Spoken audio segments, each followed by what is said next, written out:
नमस्कार. निरूपा ज्या पद्धतीने सत्याशी वागत असते ते बघून मीराला खूपच वाईट वाटत असतं. मीरा म्हणत असते, असं काय घडलं यांच्या भूतकाळामध्ये की सासूबाई नेहमीच यांच्याशी असं वाईट वागतात. मला त्यांच्या भूतकाळामध्ये शिरलंच पाहिजे. ते सगळं काही आहे ना ते शोधून काढलंच पाहिजे आणि त्याशिवाय मात्र मी आता शांत बसणार नाही. तेवढ्यात तिथे सुधाकर राव आलेले असतात. त्यावेळेला लगेच मीरा विचारते, बाबा बाबा प्लीज मला काही ते नक्की सांगा. बाबा माझ्यापासून काही लपवण्याचा प्रयत्न करू नका. बाबा तुमच्या अशा वागण्याने काय होतंय माहितीये का? सगळं काही हातातून निसटत चाललंय. बाबा प्लीज जरा तरी विचार करा. तेव्हा मोठ्यानी सुधाकरराव बोलतात, मला समजतंय मीरा तुला आता काय त्रास होतोय ते, पण मीरा मी आता काहीच बोलू शकत नाही. तेव्हा लगेच मीरा बोलते, का बाबा? प्रत्येक वेळेला सासूबाई यांचा अपमान करतात. हे मात्र त्यांच्याजवळ नेहमीच जात असतात. पण सासूबाईंना मात्र त्यांचं काहीच नसतं. बाबा असं का? आम्ही एवढं काय वाईट केलंय की तुम्ही असं वागताय? बाबा प्लीज प्लीज असं नका ना करू. तेव्हा लगेच सुधाकरराव बोलतात, हे बघ मीरा, तू उगाच भूतकाळामध्ये शिरण्याचा प्रयत्न करू नकोस. जर का तू भूतकाळामध्ये शिरण्याचा प्रयत्न केलास तर मीरा सगळ्याच गोष्टी हातातून निघून जातील. मीरा प्लीज या गोष्टीचा तरी विचार कर.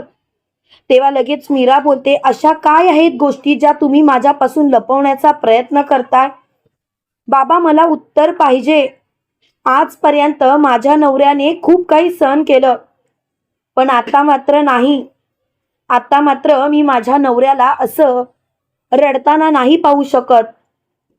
तेव्हा सुधाकर म्हणतात, खरं सांगू मीरा, मी सुद्धा माझ्या सत्यजितला असं रडताना नाही पाहू शकत. पण माझ्याकडे दुसरा पर्यायच नाही. मी जर का काही सांगायला गेलो तर हे घर उद्ध्वस्त होईल. तेव्हा मीरा स्वतःशीच बोलते, नक्की काय आहे ते मला समजून घेतलंच पाहिजे. इकडे निरूपा पंकजवरती चिडलेली असते. निरूपा पंकजला बोलते, कोण आहेस कोण तू? अरे तुला मी माझा मुलगा मानते. मी तुला 9 महिने पोटात वाढवलं, जन्म दिला आणि तू माझ्याशी गद्दारी करतोस? तेव्हा पंकज बोलतो, हो ना मम्मा, मी तुझा मुलगा आहे ना, मग तू का माझ्याशी असं वागतेस? अगं स्वतःच्या लेकाला पैसे द्यायचे टाकून तू असे दुसऱ्यांवरती पैसे का उधळतेस मम्मा? मम्मा तूच विचार कर, मला या गोष्टीचा किती त्रास होत असेल. तेव्हा लगेच निरूपा बोलते, गप्प बस. अरे तूच माझा एकटा लेक नाहीये, रवी सुद्धा माझाच लेक आहे. आणि तू असा कसा काय विचार करतोस रे? जरा तरी विचार करून वागत जा ना. पंकज, आज तुझ्यामुळे मला दुखापत झाली आणि त्या सत्याने तुझ्यावरती हात उचलला. त्याने योग्यच केलं, पण मला मात्र तुझा अपमान बघवत नव्हता म्हणून मी त्याचं थोबाड फोडलं. आणि तेवढ्यात तिच्या तोंडून निघतो, तसंही तो माझा मुलगा नाहीच. तेव्हा लगेच पंकज बोलतो, मम्मा मला एक गोष्ट कळत नाही, सत्याला सुद्धा जन्म तूच दिलास, मग त्याच्याशी तू असं का वागतेस? तेव्हा लगेच निरूपा बोलते, त्याला जन्म मी नाही दिला.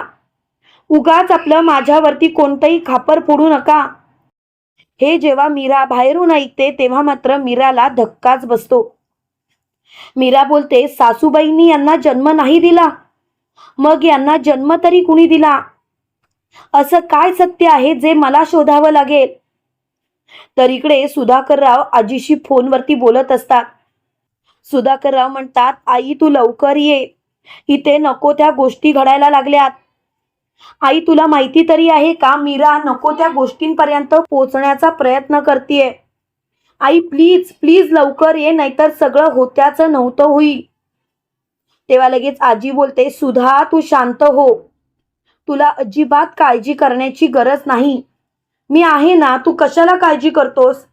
आणि तसंही सुद्धा एक गोष्ट लक्षात ठेव, सगळं व्यवस्थितच होईल. तू काळजी करू नकोस. तेव्हा मात्र सुधा मोठ्याने बोलतो, कसं व्यवस्थित होईल? आई मला खूप काळजी वाटतेय. असं वाटतंय की सगळं काही संपल्यातच जमा आहे. आई प्लीज काही कर, पण लवकरात लवकर इथे ये. तेव्हा मात्र आजी बोलते, सुधा नको काळजी करूस, मी लवकरात लवकर इथे येते. तुला काळजी करायची गरजच नाही. त्याच वेळेला लगेच इकडे मीरा सुधाकर रावांच्या खोलीमध्ये आलेली असते. मीरा सुधाकर रावांना बोलते, बाबा असं काय घडलंय जे खूपच भयानक आहे? बाबा तुम्ही आमच्यापासून काही लपवण्याचा प्रयत्न करताय का? तेव्हा लगेच सुधाकरराव बोलतात, मीरा अगं काय बोलतेस तू? मी का काही लपवण्याचा प्रयत्न करेन? आणि मीरा मला तशी गरज वाटतच नाही. मीरा एक गोष्ट लक्षात ठेव, कितीही काही झालं तरी सुद्धा मला या गोष्टीचा विचार करायचा नाही.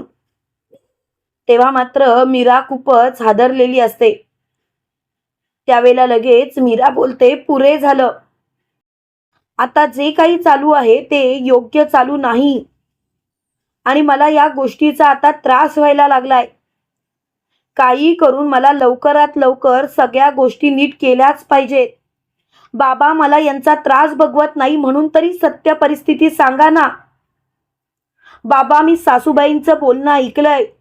सासूबाई पंकजला म्हणत होते की खरोखर यांनी म्हणजे सासूबाईंनी माझ्या नवऱ्याला म्हणजे सत्याला जन्म दिलेला नाही. बाबा त्यांचं जर का असं म्हणणं आहे तर मग यांच्या आईचं नाव काय? बाबा मला उत्तर पाहिजे. तेव्हा सुधाकरराव बोलतात, मीरा नको नको त्या गोष्टीत शिरू नकोस मीरा. जर का तू असा विचार केलास तर खूपच भयानक वादळ आपल्या दाराशी येईल. तेव्हा लगेच मीरा बोलते, नाही बाबा मला माझ्या नवऱ्याच्या डोळ्यात पाणी नाही बघवत. तेवढ्यात मात्र सुधाकरराव बोलतात, काय ऐकायचं आहे तुला? मी तुला काहीही सांगणार नाही. तेव्हा लगेच मीरा बोलते, बाबा तुम्ही नका सांगू, पण मी सत्य परिस्थिती मात्र शोधून काढण्याचा प्रयत्न करेन आणि लवकरात लवकर सत्य परिस्थिती माझ्या समोरच असेल याची मला खात्री आहे. इकडे मीरा सत्याला जेवण वाढत असते. त्यावेळेला लगेच निरूपा बोलते, वाढ वाढ, लाजग्याला लाजच नाहीये ना. तेव्हा लगेच मीरा बोलते, सासूबाई बस झालं, येता जाता त्यांना बोलायची गरज नाही आणि तसंही तो तुमचा मुलगा नाहीये, त्याच्यामुळे त्याच्यावरती अधिकार दाखवायचा नाही. यापुढे तुमचं घरचं तुम्ही बघायचं, आमच्याशी तुमचा कसलाच संबंध नसेल. तेव्हा लगेच सत्या बोलतो, धूमकेतू अगं काय बोलतेस तू? त्यावेळेला लगेच मीरा बोलते, बस झालं, अहो कशाला यांच्या तोंडाला लागायचं आणि तसंही यांना जे करायचंय ते करू देत ना, आपण काही या घरचे नोकर नाही आहोत. तेव्हा लगेच निरूपा बोलते, मीरा तोंड सांभाळून बोल, कुणाशी बोलतेस? तेव्हा लगेच मीरा बोलते, मी तुमच्याशीच बोलतेय आणि मी तुम्हालाच सांगते माझ्याशी नीट वागायचं आणि माझ्या नवऱ्याचा तर अपमान करायचाच नाही. हे ऐकल्यानंतर सत्याला खूपच राग येतो आणि सत्या बोलतो, धूमकेतू अगं काय चाललंय तुझं? मर्यादा सोडून नको बोलूस, तुझ्याकडून मला ही अपेक्षाच नाहीये. तेव्हा लगेच मीरा बोलते, तुम्ही गप्प बसाओ. प्रत्येक वेळेला तुम्हाला येता जाता घालून पाडून बोलायचं, तुमच्यावरती आवाज चढवायचा, तुम्हाला प्रत्येक वेळेला काहीच कामाचा नाही, रिकाम टेकडा आहे असं सुनवायचं, हेच तर ह्यांना जमतं, बाकी काही येतं. तेव्हा मात्र सत्या मोठ्याने बोलतो, धूमकेतू बस झालं, निरूपाशी या भाषेत बोललेलं मला चालणार नाही. तेव्हा मात्र मीरा बोलते, बघितलं, तुमच्यावरती साधा आवाज चढवला तर त्यांनी माझ्यावरती आवाज चढवला आणि तुम्ही मात्र त्यांना घालून पाडून बोलत आहात. लाज कशी वाटत नाही तुम्हाला? अहो तुमच्या भूतकाळातलं काय रहस्य आहे मला नाही माहिती, पण त्या भूतकाळातलं रहस्य मी शोधून काढेन. एक ना एक दिवस तुमच्या समोर ते भूतकाळातलं रहस्य येईलच आणि ते काही लांब नाहीये. तेव्हा लगेच निरूपा बोलते, सत्या जास्त शांतपणा करू नकोस. तुला काय वाटलं तू कसाही वागशील आणि मी शांततेने ऐकून घेईन? एक गोष्ट लक्षात ठेव, कितीही काही झालं तरी सुद्धा मी तुला मुलगा मानणार नाही. तेव्हा लगेच मीरा बोलते, काहीच हरकत नाही, तुम्ही यांना मुलगा मानत नाही, मी तुमची सून नाही, त्यामुळे या घरातल्या कोणत्याच जबाबदाऱ्या मी आता पार पाडणार नाही. तुमच्या सुनेचं, तुमच्या त्या बबड्याचं, सगळ्यांचं तुम्ही बघायचं, मला यामध्ये खेचायचं नाही. आणि राहिला प्रश्न माझ्या नवऱ्याचा आणि माझा, तर मी बघेन काय करायचं ते, पण यापुढे मला वाद घालायचा नाही आहे. तेव्हा मात्र निरूपाला खूपच राग आलेला असतो. निरूपा बोलते, तू माझ्याशी या भाषेत बोलतेस? त्यावेळेला लगेच मीरा बोलते, बस झालं आता. आता मला हा विषय वाढवायचाच नाहीये आणि या विषयावर बोलण्यात मला अजिबात अर्थ वाटत नाही. सगळं काही संपल्यातच जमा आहे. त्यावेळेला लगेच मीरा बोलते, एक गोष्ट लक्षात ठेवायची सासूबाई, आता मला सुद्धा बघायचंय तुम्ही काय करताय ते. तुमचा आणि माझा संबंध तर संपलाच, पण एक गोष्ट लक्षात ठेवायची सासूबाई, आता तुमच्या त्या देविकाला आणि बबड्याला सांगा आता नीट वागायला. कारण तुमच्या चेहऱ्यावरती जे काही हावभाव आहेत ना ते मी ओळखले. तुम्हाला माहिती आहे, जर का यांनी घरात पैसे दिले नाही तर हे घर चालणारच नाही. आता तुम्हीच बघा काय करायचं ते. तेव्हा मात्र चांगलाच धक्का निरूपाला बसतो. त्याच वेळेला सत्या काही बोलणार तेवढ्यात मीरा सत्याचा हात धरते आणि म्हणते, ज्या घरात आपल्याला मान नाही त्या घरात आपण पैसे द्यायचे नाहीत. तुम्हाला कळतंय का मी काय बोलते ते? यांना जे करायचंय ते करू देत, पण तुम्ही स्वतःचा मान जपा प्लीज. माझ्यासाठी हे ऐकल्यानंतर सत्या बोलतो, धूमकेतू अगं असं काय बोलतेस तू? धूमकेतू, तुझ्या या वागण्याचा अर्थ काय होतो कळतंय का तुला? धूमकेतू अगं जरा तूच विचार कर. या सर्व गोष्टींमुळे आपण आपल्या कर्तव्यापासून लांब पळतोय. तेव्हा लगेच मीरा बोलते, अजिबात नाही. आपलं कर्तव्य पार पडायला ही माणसं आपल्याला आपलं कुठे मानतात? आणि जी माणसं आपल्याला आपलं मानतच नाहीत त्या माणसांसाठी आपल्याला काही एक करायची गरज नाही. प्लीज तुम्ही माझ्यावरती विश्वास ठेवा. तेव्हा मात्र लगेच सत्या बोलतो, धूमकेतू तू जे बोलशील ते योग्यच बोलणार आणि खरं सांगायचं तर तू कधीच चुकीचं बोलत नाहीस आणि याची मला खात्री आहे. त्यावेळेला लगेच मोठ्यानी निरूपा बोलते, काही झालं ना तरी ही सत्या मीरा माझ्या तावडीतून सुटायला नको. लवकरात लवकर मला या सर्व गोष्टी नीट करायला पाहिजेतच, नाहीतर सगळं काही संपल्यातच जमाय. आणि म्हणूनच तिची खूपच चिडचिड झालेली असते आणि ती खूप मोठमोठ्याने ओरडत असते. त्याच वेळेला इकडे आपल्याला असं पाहायला मिळतं, सत्या मीराला म्हणत असतो, धूमकेतू तू सगळं बरोबर बोलतेस, पण तू असं का बोललीस की मी तिच्या पोटी जन्म नाही घेतला?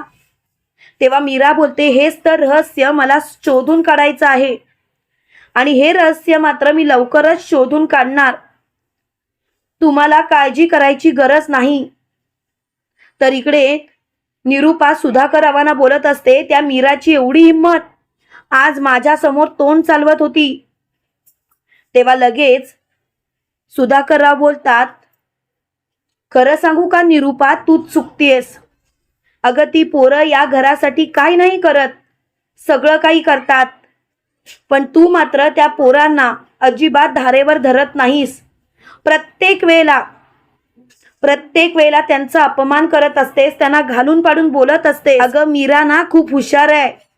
तुला वाटत असेल की तू सत्याला काहीही बोलून त्याच्याकडून पैसा उकळून घेत असशील, पण मीरा मात्र खूप पोचलेली आहे. तू तिला ओळखूच शकत नाहीस. काय आहे ना, तुला कधी तिला ओळखताच येणार नाही. आणि खरं सांगायचं तर मला तुझ्याशी बोलायची इच्छाच नाहीये. तेव्हा मात्र मीराला खूपच राग आलेला असतो. तर इकडे आपल्याला असं पाहायला मिळतं की मोठ्यानी निरूपा बोलते, मीरा घरातली कामं आवर, पटापट जेवण आण. त्यावेळेला मीरा पुढे येते आणि बोलते, तुम्ही विसरलात का सासूबाई, मी सकाळी तुम्हाला स्वतःहून सांगितलं की या घरातलं काम आम्ही करणार नाही आहोत आणि आमचा तर या घराशी काही एक संबंध नाही. त्यामुळे सासूबाई यापुढे माझ्याकडून कामाची अपेक्षा करू नका. तेव्हा मात्र मोठ्यानी निरूपा बोलते, उगाच नाटकं करू नकोस, या घरात राहतेस ना? तेव्हा लगेच मीरा बोलते, या घरात राहतोय तर या घरात यांची सुद्धा वाटणी आहेच, हे विसरायचं नाही तुम्ही. आणि तसंही बाबा, जोपर्यंत तुम्ही भूतकाळ सांगत नाही तोपर्यंत या घरातल्या लोकांसाठी करणं हे माझ्यासाठी महत्त्वाचं नाही. तेव्हा मात्र सुधाकरराव बोलतात, मीरा अगं काही काळजी करू नकोस, काही हरकत नाही. तेव्हा लगेच निरूपा बोलते, काही हरकत नाही म्हणजे मग कोण करणार? तेव्हा लगेच सुधाकरराव बोलतात, कोण करणार म्हणजे तू करणार सगळं, आणि तुला तर करावंच लागणार. तुम्हाला काय वाटतं मित्रांनो, खरोखर आता तरी या निरूपाला अक्कल येईल का? आणि खरोखर निरूपा स्वतःहून सत्याची माफी मागेल का? पण आता तर खरं हे पाहण्यात मजा आहे की सत्याच्या भूतकाळात असं काय घडलंय ज्यामुळे निरूपा तर त्याला मुलगा म्हणायला सुद्धा तयार नाही. खरोखर सत्या निरूपाचाच मुलगा आहे की काही आणखीन गोष्टी आहेत ते जाणून घेण्यासाठीच या चॅनलला सबस्क्राईब करायला विसरू नका. थँक्यू.